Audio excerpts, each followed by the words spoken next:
Big boss Marathi 5चा season चांगलाच गाजत आहे। घरातील स्पर्धकांचीही सोशल मीडिया तुफान चर्चा आहे। अशातच घरातील चर्चेत असणारी प्रसिद्ध सोशल मीडिया इन्फ्लुएन्स अंकिता प्रभू वालावलकर म्हणजेच कोकण हार्टेड गर्ल बिग बॉसमधून बाहेर होणार आहे। नव्या प्रोमोनुसार आज अंकिताचा प्रवास संपणार आहे। या प्रोमोने प्रेक्षकांना आणि खास करून कोकण हार्टेड गर्लच्या चाहत्यांना मोठा धक्का बसलाय। बिग बॉस मराठीचा नवा प्रोमो सर्वांना थक्क करणार आहे। प्रोमोमध्ये रितेश भाऊ म्हणत आहे, या घरातून बाहेर जाणाऱ्या सदस्याचं नाव आहे अंकिता। त्यानंतर अंकिता तिच्या नावाची पाठी घेऊन सर्व सदस्यांची भेट घेऊन घराबाहेर पडताना दिसते। अंकिताचा प्रवास संपल्याने डीपी दादा आणि सूरजला अश्रू अनावर झालेले पाहायला मिळाले।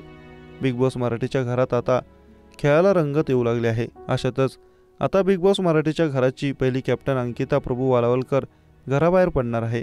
अंकिताने बिग बॉस मराठीचा खेळ चांगला खेळण्याचा प्रयत्न केला असला तरी कुठेतरी ती कमी पडल्याचं प्रोमोमध्ये दिसत आहे। दरम्यान कालच्या भागात प्रेक्षकांना अनेक धक्के मिळाले असून घरातील स्पर्धकांनाही शॉक मिळणार आहे। त्यामुळे आणखी काय झालं याकडे सर्वांचं लक्ष लागलं आहे।